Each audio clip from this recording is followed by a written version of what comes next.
Hello and welcome to my brand new booktube video. Ta-da! If any of you follow me on Instagram or my bookstagram, it's at BooksandBlueberries. I used to make book club or bookstagram videos all the time, but I decided to stop and focus on taking photos of books. But I really wanted to try and do this again, so here we go. So, spoiler warning, this book video is about Harry Potter and the Cursed Child, and I'm going to go into depth about it right now. So if you haven't seen it, seen it or read it, then I would turn this video off right now. Aesthetically, it's very pretty. I mean, it's nice, the cover is nice, and it has that nice feeling to it, if you know what I mean, on the dust cover. Obviously it's very different from the Harry Potter books, it's not in the same theme of any of them, and you know, it's nice hardback, it's very pretty, it's good. The 8th story, 19 years later, so yeah, it's trying to spark that really sad moment in all of us where Harry Potter died from us, and this is giving it back to us. Obviously it's a play and the writing is very different from what we've read before in Harry Potter.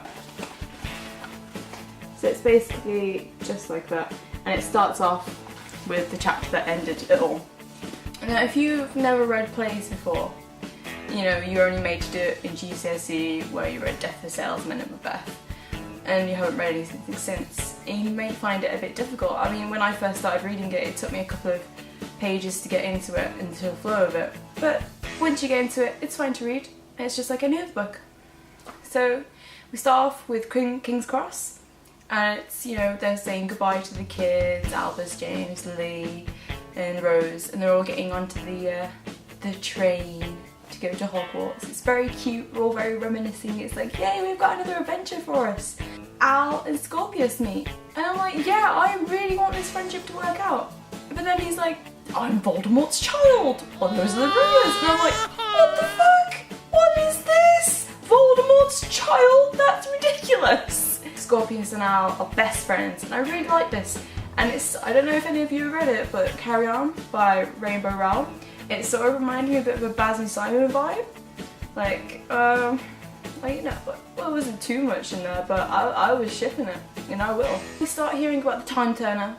It's not like, you know, one that Hermione had in 3rd year. It's one that can go back further, like years back. And, you know, Amos Diggory wants his son back, and he's confronted Harry. And yes, all the rumours you've heard are true. This plot is crazy.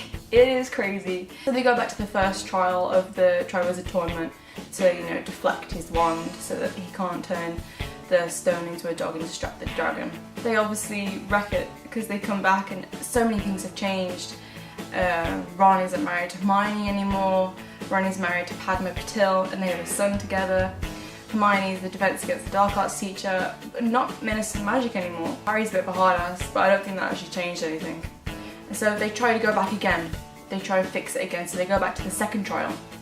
And they humiliate Cedric Diggory so much that he's, instead of, you know, he used the bubble charm, he's inflated and he's rising into the air. And apparently this humiliates him so much that he turns into a Death Eater. They go back to present day. Al doesn't exist anymore because Harry Potter died, and it's just Scorpius, and he's like the Scorpion King. I did love the bits in the past when they went back and it was Ludo Bagman doing his, you know, awesome commentary on the tournament. That was really fun to see. But certain parts of it, like when Scorpius had to go back in time, or who was in the present day, but in this really dark present day where Voldemort reigned and Dolores Umbridge was headmistress and Snape was still alive, which was, you know, cute. But he was a very nice Snape, which was very strange. I don't think time would have made him nice. I think he's always going to be a bad character. So as we go on in the book, Scorpius and Al are doing all these things together, you know, destroying time, saving time, whatever they want to call it. Draco and Harry spend a lot of time together as they're talking about their boys and also about rumours about Voldemort's being Scorpius' father.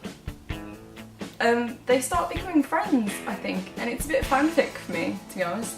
You know, I don't think Draco and Harry would ever have been friends. Other characters that are quite different is Ron. Ron seemed to echo the film Ron rather than the book Ron. He was more like funny than sarcastic dry humour, which Ron is obviously well known for in the books, but obviously in the films he's the guy that makes all those one-liners that are just so funny, which is nothing like him in the books, and it's kind of annoying. And who the fuck is Craig Bauer Jr.? Or Bowker Jr.? Who is he? Why is he so important? That woman just killed him, Delphi, and it's... Voldemort has a daughter? With Bella? What? What is this? Are we in EastEnders? Are we in Gossip Girl? What is happening? Godric's Hollow, 1981. Beautiful. Despite all the nonsense our gang are going through, there is this really heartbreaking moment where they all watch as Voldemort murders James and Lily. And that is the truest moment in the whole play for me. It is the best part because it's Harry Potter. It's heartbreaking and it's emotional, and that's what we've come to love. And then we get the scene where Hagrid pulls Harry from the house, you know, when he's a baby, and it's like, yeah, finally Hagrid! Where have you been this whole entire play? Is he still not groundskeeper at Hogwarts? Why hasn't he been mentioned at all? Thoughts? Characters that were missing from the play. Where were Molly, Arthur, Hagrid, Luna? Where were you? What are you doing? I feel like the most important thing that we have to remember is this is a play. It's not a Harry Potter book. It's very different. It's not going to be what we want. But I'm going to take it anyway because it's probably the most that we're going to get from her. Hopefully the production will be a lot better. It will be great, hopefully. I'm going to go see it in May next year. Very long time away, but still, it should be good. I mean, I'm going to take what I can get from Harry Potter. She released a statement saying this is probably the last thing that she'll write about Harry, which is upsetting. So, can we now have a Marauders spin-off, please? I would kill for that. I would so kill. So if you enjoyed this short review, play-by-play, my thoughts of ranting about how ridiculous the plot was, like, subscribe, comment below what you thought about this, because I still can't comprehend thoughts clearly about how I felt about this book. Was this the Harry Potter book, or was it not? Okay, thanks for watching, bye.